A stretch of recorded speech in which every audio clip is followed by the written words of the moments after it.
Early years of my marriage, in my mid 20s, I wanted to share every single detail of my life to my husband, and I wanted to spend 24/7 with him on the weekends, especially.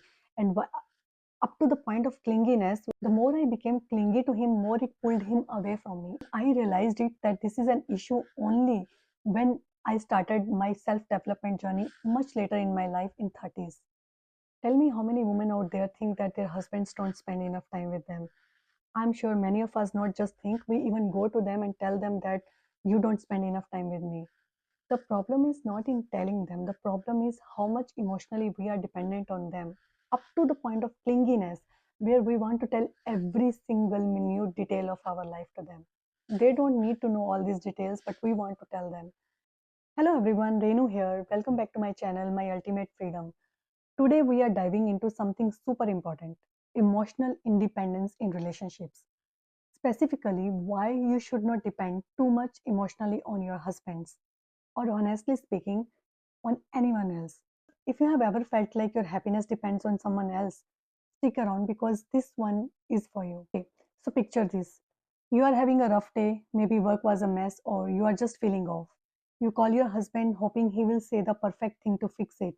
But what if he is busy, stressed, or just not in the mood to be your emotional superhero? Suddenly, you are spiraling even more. Sound familiar, right? Depending too much on your husband or any partner for your emotional stability can leave you feeling stuck. And honestly, it's not fair to him either. Today, I'm sharing why emotional independence is a game changer and how to start building it. First, let's break it down. When we lean too hard on our husbands for emotional support, a few things happen. One, we give away our power. If he is having a bad day, our mood also will sink.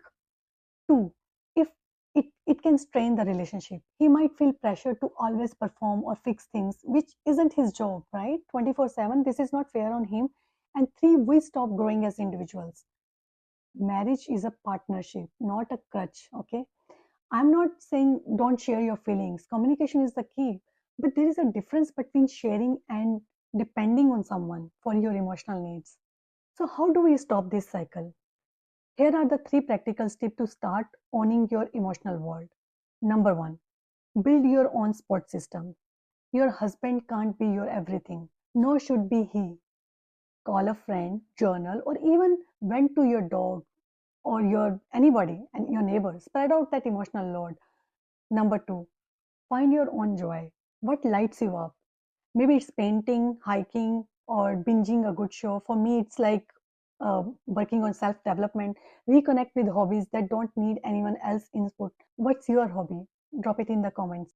Number three, practice self care. Next time you are upset, pause.